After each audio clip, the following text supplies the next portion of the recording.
Hi guys, मेरा नाम है साहिल खन्ना और आज की बिजनेस शुरू करते हैं। आज की बिजनेस न्यूज़ बहुत ही ज़बरदस्त होने वाली है। मुझे समझ में नहीं आ रहा था कौन सी को हाईलाइट बनाया जाए, क्योंकि बहुत सारी इंपॉर्टेंट न्यूज़ है। सबसे पहले तो भाई अडानी ग्रुप की है, बहुत बड़ी न्यूज़ है और इसके बारे में हम कल भी एक डिटेल वीडियो बनाएंगे, मतलब मैं ट्राई करूंगा बनाने का। तो सबसे पहली न्यूज़ है वो है आईपीएल की। तो अगर हम वुमेन्स आईपीएल की बात करके चले तो उनकी टीम्स किस किस ने कितने कितने रुपए में खरीदी है उसकी लिस्ट निकाल दी है बीसीसीआई ने। यहाँ पे भी अडानी स्पोर्ट्स लाइन सबसे ऊपर है।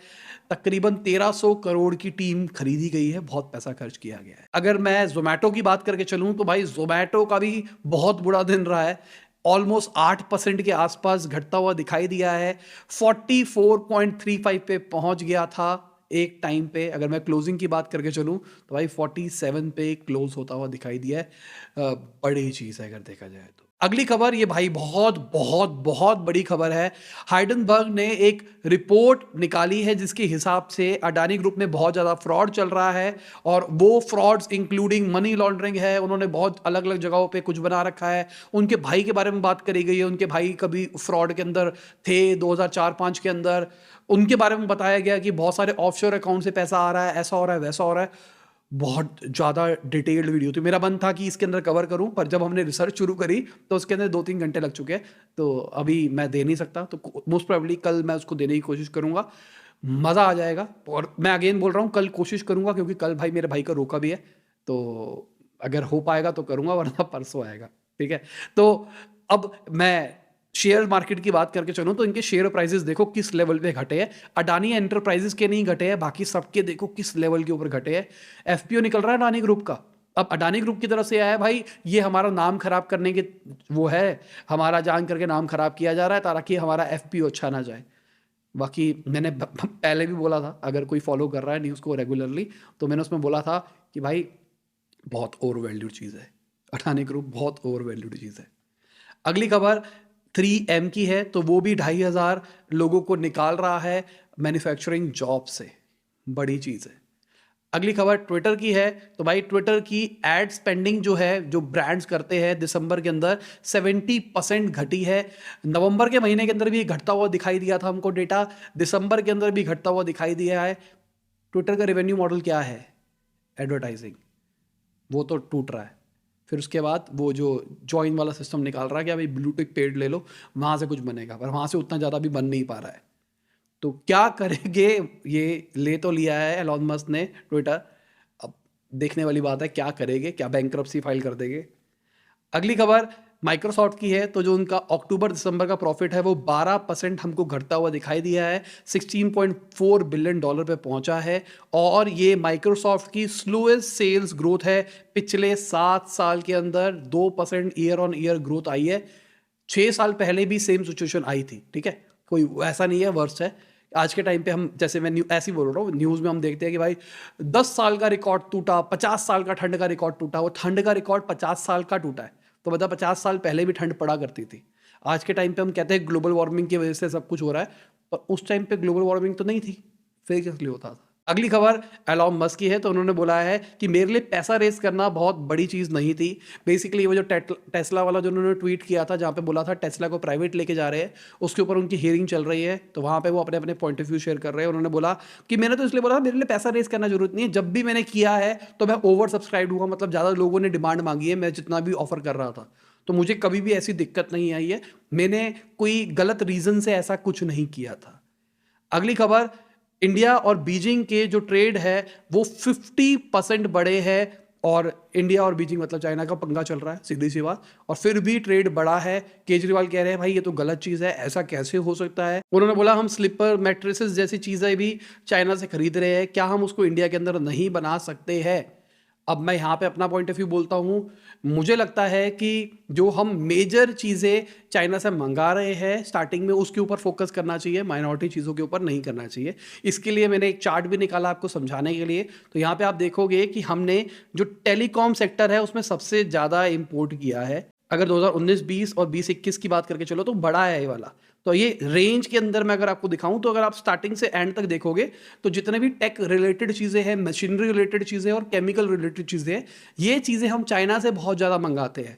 मैट्रेसेस का जो शायद लिक्विड होता होगा वो शायद आता होगा चाइना से, अब मुझे नहीं पता, पर मैट्रेसेस इंडिया के अंदर भी बन रहे हैं, बहुत सारी कंपनीज इंडिया में मैन्युफैक्चर कर रही है मैट्रेसेस। और मुझे ये 100% पता है, क्योंकि मैंने अपने ऑफिस के अंदर एक बार सोफ़ा बनवाया था, तो उसके अंदर मैंने कुछ इतनी मोटी गद्दी लगवाई थी, कुछ 12 इंच की, शायद 12 या 18 इंच की ऐसी मोटी गद्दी लगवाई थी एंड टू एंड।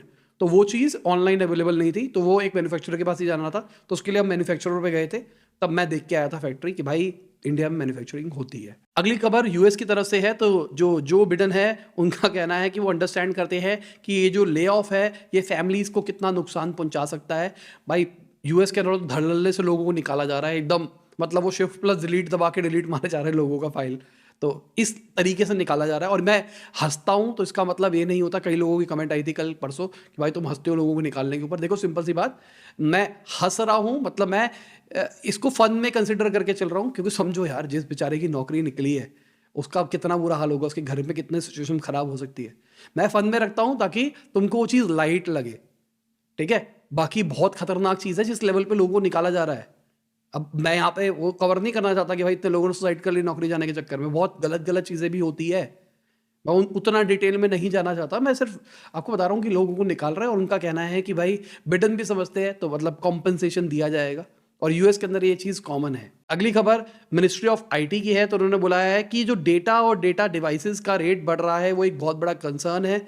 अगर मैं एयरटेल की बात करके चलूँ या फिर बेसिक कंपनीज की बात करके चलूँ, जो उसका मिनिमम रिचार्ज प्लान है वो 57% बढ़ा है। अगर मंथली रिचार्ज एयरटेल की बात करके चले तो मतलब आपको मंथली इतना रिचार्ज तो कराना ही कराना है, वरना आपका फ़ोन बंद कर देंगे। ये जो किया गया है ना यार, ये चीज़ मुझे बहुत गलत लगी है। पर्सनली बता रहा हूँ, मेरे पास 3 फ़ोन है, ठीक है। अब मैं तीनों फ़ोनों में वो अनलिमिटेड जीबी वाला रिचार्ज करा के रखूँ, क्यों रखूँ मैं? भाई मेरे ऑफिस में वाईफाई है, मेरे घर पे वाईफाई है, मुझे ज़रूरत नहीं है, मैं क्यों करूँ? पर मेरे को तीनों में रखना पड़ेगा ज़बरदस्ती है, वरना मेरा नंबर बंद कर देंगे। तो ये जो चीज़ करी गई है ना, पहले ये चीज़ अच्छी हुआ करती थी। तो ओवरऑल मेरा महीने का वो जो 200 रुपये, 200 250 का जो भी रिचार्ज होता है, मैं तो साल का रिचार्ज कराता हूँ। मान लें तो 200 रुपये का रिचार्ज, 600 रुपये महीने का खर्च कर रहा हूँ मैं बेफिजूल में। जहाँ पे मैं अगर कॉलिंग की भी बात करके चलूँ तो मैं 95% जो कॉलिंग करता हूँ व्हाट्सएप कॉलिंग करता हूँ। नेटवर्क का बहुत इशू आता है, और जो कॉल करते हैं वो भी वाईफाई के थ्रू करते हैं, वाईफाई कॉलिंग, तब जाके वो नेटवर्क ठीक आता है, वरना बहुत दिक्कतें आती है। और कॉल की बात करके चलूँ, जो कॉल आती है वो स्पैम वाली आती है, तो टेलीकॉम उसको भी कोई कंट्रोल नहीं कर पा रहा। तो ये तो चीज़ें बेकार है ना, अगर तुम मुझे सर्विस प्रोवाइड नहीं कर पा रहे, पैसे भी मुझसे ले रहे हो, तो ये गलत है। पर बहुत सारे लोगों के लिए वो चीज़ अच्छी है, जिनको डेटा चाहिए, जिनके घर पे वाईफाई नहीं है, रोज का 2 जीबी मिल रहा है, एक स्पेसिफिक अमाउंट देके कॉलिंग भी मिल रही है, उनके लिए नो डाउट ये चीज़ बहुत अच्छी है। पर फोर्सफुल नहीं होना चाहिए कि आपको इतना तो लेना ही लेना है, ऐसा करना ही करना है। अगली खबर रिपोर्ट्स के हिसाब से 12,000 करोड़ की ट्रांजेक्शंस है, जो कि इनकम टैक्स डिपार्टमेंट के रडार के अंदर है। ये इंश्योरेंस की रिगार्डिंग कहा जा रहा है, जहाँ पे इंश्योरेंस कंपनीज ने जो कमीशन देते हैं वो शेल कंपनीज के थ्रू दिए है ट्रेड जो एजेंट्स होते हैं उनको। बहुत बड़ी चीज़ है अगर ये प्रूफ होती है तो। अगली खबर रिपोर्ट्स के हिसाब से इस बजट के अंदर जो फिस्कल डेफिसिट रहेगा वो 5.8 से 5.9% का रह सकता है। मतलब गवर्नमेंट एक्स्ट्रा खर्चा करेगी, जितना कमाएगी और जितना खर्चा करती है। जैसे एग्जांपल के लिए गवर्नमेंट ने 100 रुपये कमाए और 105 रुपये खर्च कर दिए, तो यहाँ पे फिस्कल डेफिसिट 5% का हो गया, 5% एक्स्ट्रा खर्चा किया, तो यहाँ पे 6% के आसपास कहा जा रहा है। पर कहानी ये है, क्या ये एक्चुअल है या फिर घुमा फिरा के कान वाली बात है? मैंने बहुत पहले बात करी थी जब लास्ट बजट आया था। एक्चुअल जो आपको फिस्कल डेफिसिट दिखाई देता है, ये एक्चुअल फिस्कल डेफिसिट नहीं होता है। गवर्नमेंट बहुत सारे खर्चे होती है जिसको इसके अंदर कंसिडर ही नहीं करके चलती है। तो अगर हम फिस्कल डेफिसिट पिछले साल की बात करके चले, तो ये जो कोविड में वैक्सीन बांटी गई, सबको फ्री में किया गया, क्या ये फिस्कल डेफिसिट का पार्ट नहीं था? अभी जो आगे किया जाएगा, क्या वो फिस्कल डेफिसिट में नहीं आएगा? ये जो रोड्स बनाई जा रही है, ये जो अलग एंटिटी गवर्नमेंट बना के उनसे लोन उठवा लेती है, क्या वो फिस्कल डेफिसिट का पार्ट नहीं होता है? लॉजिकली उन सबको ऐड करोगे तो फिस्कल डेफिसिट ज्यादा ही बनेगा। अगली खबर जीटीआरआई की है, तो उन्होंने बोला है गवर्नमेंट को कस्टम ड्यूटीज को फ्रीज कर देना चाहिए आने वाले 5 साल तक, जो स्लैब है वही मेंटेन रहनी चाहिए। अब सिंपल सी बात, मेरे को नहीं लगता कि ऐसा होगा। रीजन बता रहा हूँ उसका बहुत स्ट्रांग वाला रीजन ये है कि फ्री ट्रेड एग्रीमेंट डील हो रही है बहुत सारी कंट्रीज के साथ में, तो सिंपल सी बात कई जगहों पे रिलैक्सेशन डालनी पड़ेगी। प्लस दूसरी साइड पे हम जैसे चाइना से बात करके, जो चाइना से हमारी ट्रेड वॉर चलती है या कहीं से किसी और कंट्री से हमारी ट्रेड वॉर झड़ गई, तो उसके लिए भी हम कहीं ना कहीं अपनी कस्टम ड्यूटीज को वेरी करते हैं, तो ऐसा नहीं होगा। अगली खबर बारहवीं नेशन की है, तो उनके सीएफओ ने रिजाइन कर दिया है 7 महीने के बाद ही। हमारी वीडियो देखिए बारहवीं नेशन वाली, बहुत बड़ा रीज़न है वो सीएफओ को रिज़ाइन करने का। पूरे फाइनेंस खराब कर रखे हैं मेरे जैसे लोगों ने। वीडियो देखना, अगर किसी ने देखी है तो नीचे कमेंट में बताना। बार्बी नेशन वाली वीडियो बनाई थी कि कैसे वसूली करते हैं बार्बी नेशन में। बहुत पहले की वीडियो थी ये, मैं तो शादी भी नहीं हुई थी, अपनी वाइफ के साथ ही गया था। उस टाइम मेरी वो गर्लफ्रेंड हुआ करती थी। तो कैसे हम रिकवर कर सकते हैं वो देखना वीडियो। कई लोगों ने तो उसमें मीम बना के डाले हुए हैं। तो मेरे को लगता है कि ये भी रीज़न हो सकता है। इंटरनल रीज़न होगा वैसे, पर मैं तो ऐसे फन के लिए बोल रहा हूँ। अगली खबर गूगल की है, तो यूएस में भी उनके ऊपर केस कर दिया गया है। कहा गया है आप अनलॉफुल ऑनलाइन एड बिजनेस की मोनोपोली क्रिएट करके बैठे हो। आप गलत तरीके से अपना एड बिजनेस में मोनोपोली बना रहे हो। कोई और कंपटीशन आ ही नहीं पा रहा है, पर आएगा कैसे अगेन ये समझ में नहीं आता है ना। आज के टाइम पे अगर दो नेटवर्क्स है मेजरली मान के चले, एक फेसबुक का नेटवर्क है जहाँ पे आप फेसबुक इंस्टाग्राम की ऑडियंस को टारगेट कर सकते हो। दूसरा गूगल का नेटवर्क है जहाँ पे एडसेंस वाली ऑडियंस, जो कि 80-90% ऑफ इंटरनेट है, जो कि एक एड वाला नेटवर्क को यूज़ कर रहा है। तो एडसेंस की ऑडियंस पहली। दूसरी अगर मैं बात करके चलूँ तो जितने गूगल के प्लेटफॉर्म्स है, एंड्रॉयड हो गया, मोबाइल ऐप्स हो गई, यूट्यूब हो गया, गूगल हो गया, जीमेल हो गया, इतनी सारी गूगल की सर्विसेज है। तो वो पूरा इकोसिस्टम गूगल का साथ में आता है।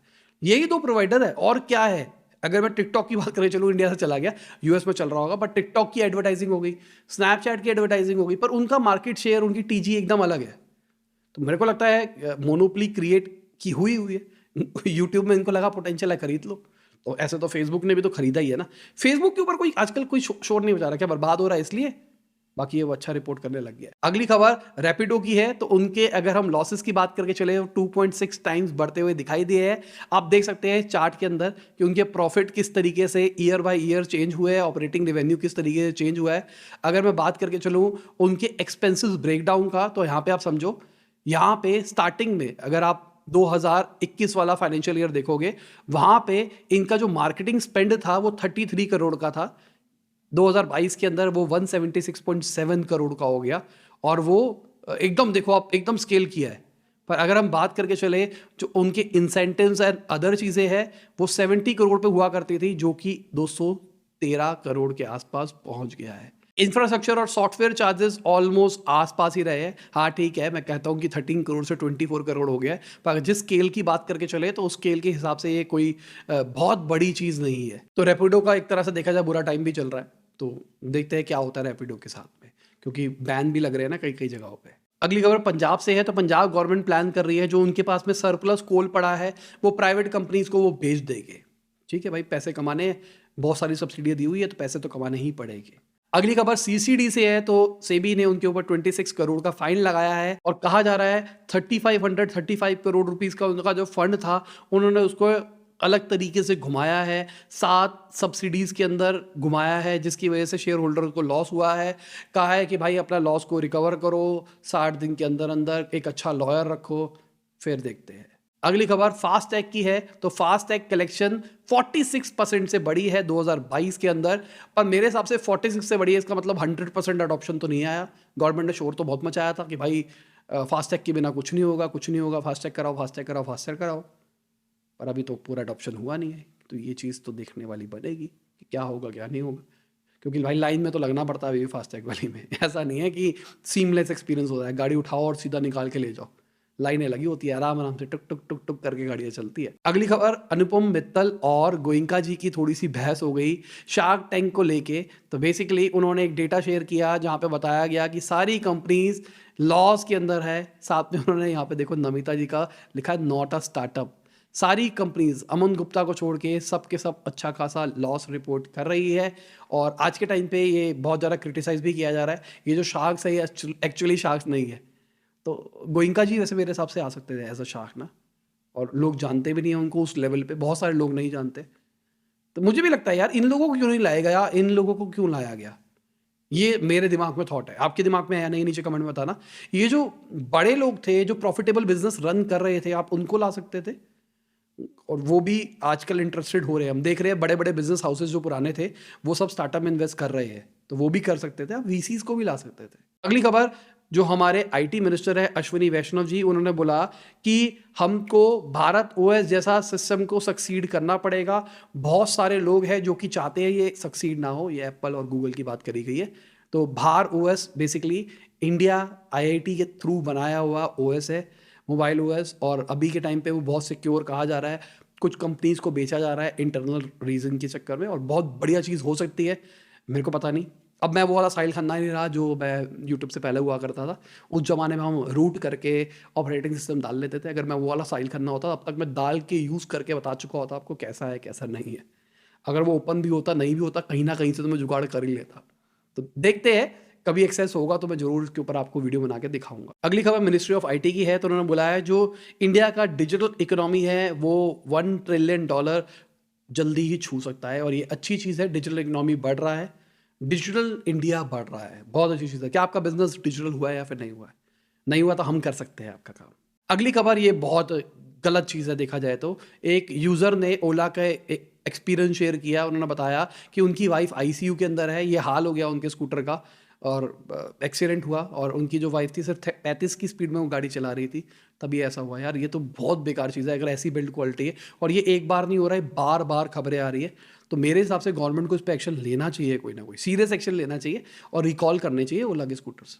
क्योंकि भाई ये तो कांस्टेंट हो गया। पहले इक्का दुक्का मैं भी बोलता था, चलो ये जो आग लग रही थी मैंने भी उस टाइम बोला कि इक्का दुक्का % तो चलता है, ये तो नॉर्मल हो जाता है। पर ये जो टूटने वाली खिलौना तोड़ना है, मैं अपनी बच्ची को खिलौना दिलाता हूँ, मेरी बेटी को खिलौना दिलाया, वो खेलते खेलते टूट रहा है। ये तुम स्कूटर ले रहे हो यार, वो बीच से टूट रहा है, मजाक चल रहा है क्या? ठीक है, चलो इसी के साथ आज की न्यूज़ खत्म करते हैं। उम्मीद करता हूँ आपको मजा आया होगा। लाइक कर देना, शेयर कर देना, कमेंट देना वीडियो कैसी लगी। बाय, गुड नाइट, शबा खैर, खुदा हाफिज़, गुड मॉर्निंग तुम जब भी आप वीडियो देख रहे हैं। जय हिंद, वंदे मातरम। और मैं कल न्यूज़ डालने की कोशिश करूंगा, और मैं कल एनालिसिस भी डालने की कोशिश करूंगा। शार्क टैंक वाली वीडियो कल सुबह आ जाएगी, वो मैंने शूट कर दी है। तो कल की मैं कोई गारंटी नहीं देता, वैसे शार्क टैंक वाली तो आ जाएगी, बाकी और किसी की गारंटी नहीं देता। मैं कोशिश करूंगा कि अडानी ग्रुप वाली वीडियो बना पाऊँ, ठीक है, पर कोशिश करूंगा, 100% गारंटी नहीं देता। चलो बाय।